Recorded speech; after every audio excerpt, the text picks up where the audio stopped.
A next of kin arranging the debris on the table. These debris is believed to be from missing Malaysian Airlines flight MH370.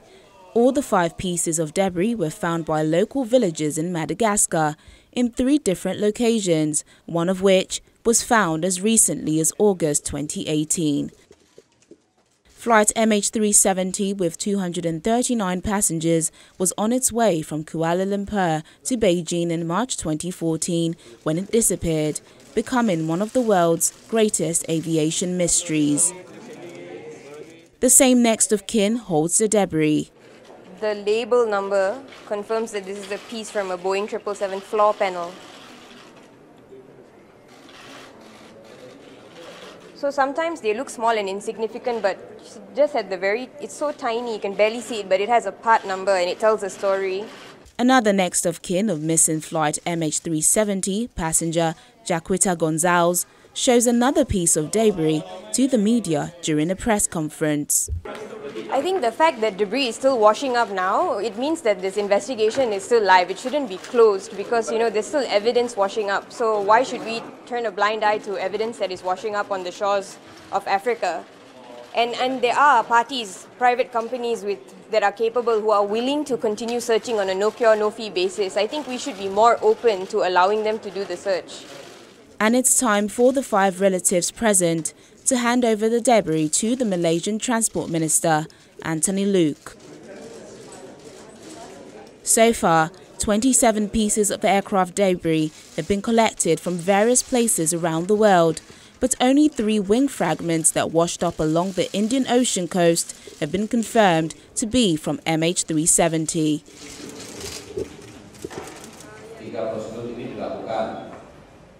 Away from MH370 to the Lion Air crash in Indonesia, as the country's Transport Safety Committee, KNKT, has recommended that the airline improve its safety culture after a Boeing 737 operated by the carrier crashed into the sea last month, killing all 189 on board.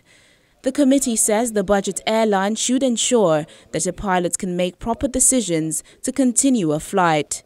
KNKT said in a statement ahead of the release of its first report since the October 29 crash. The NTSC has issued 2 safety recommendations in this report to Lion Air.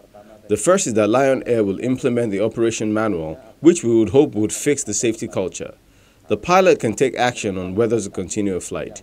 This is regards to the Denpasar-Jakarta flight, where the pilot decided to continue the flight to Jakarta. The second recommendation is that we ask Lion Air to have documentations that represent the actual conditions, because in the document, it was said there were 5 flight attendants where there were actually 6.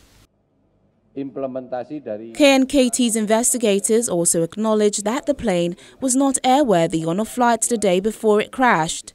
The October 28 flight from Bali to Jakarta had experienced similar technical issues to the doomed flight. KNKT also acknowledged actions to improve safety had been taken by Lion Air, the U.S. Federal Aviation Administration, and Indonesia's Directorate General of Civil Aviation.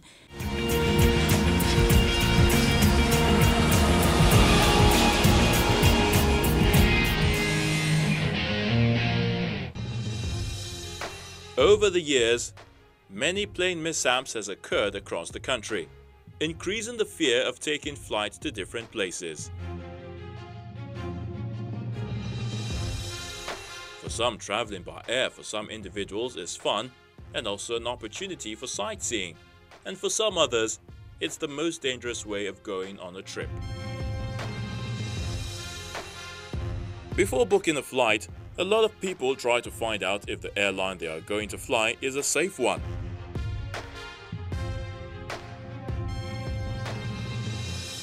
However, it's very difficult to say if an airline is safe or unsafe.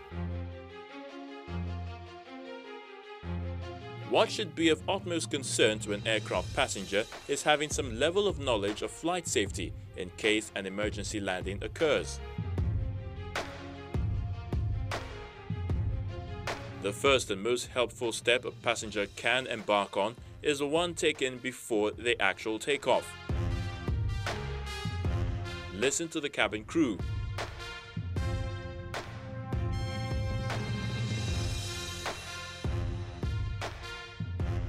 There are several safety tips. The first has to do with the seatbelt. Every passenger on board is expected to fasten his or her seatbelt before the plane takes off.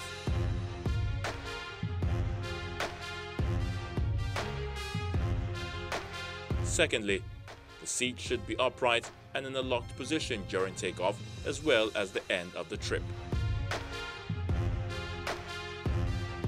Then the emergency exits.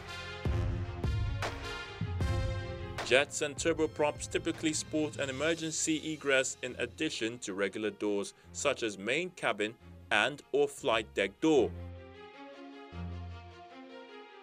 And for some other aircraft, is the main cabin door closed after a water ditching, when the emergency exit may be more appropriate.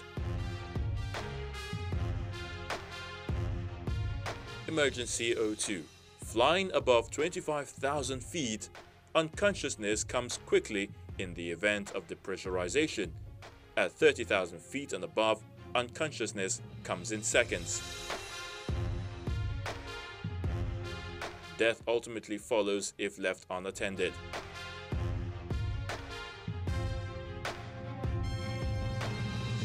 You need to know how to get emergency oxygen and have an idea of how to apply and use it.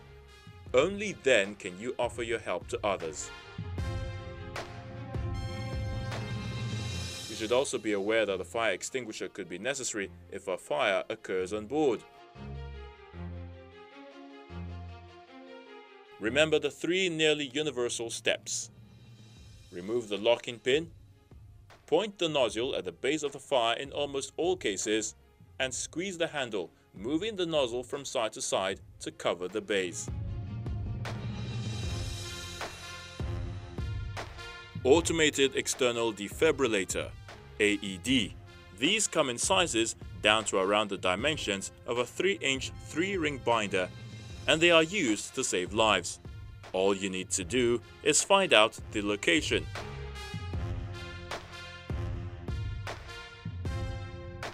Survival kit. The odds of going down somewhere beyond the reach of immediate help seems low in today's world, but such incidents do occur. Even if your aircraft goes down only a few miles from an airport, you'd want to avail yourself of as much material help as possible.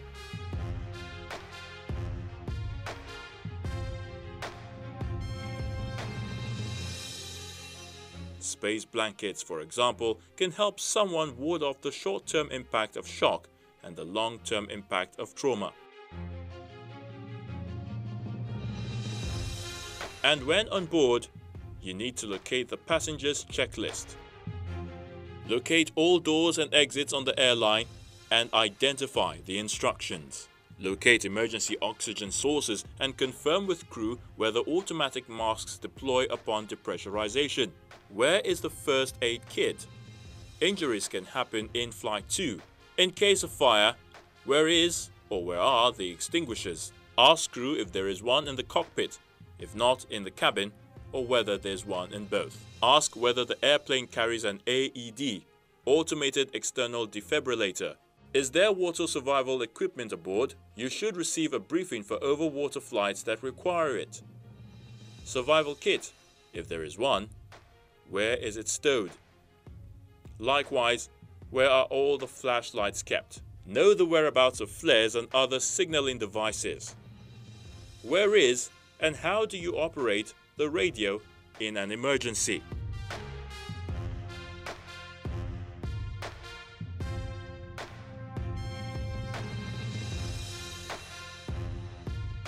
All of these will indeed help whenever any emergency incident happens.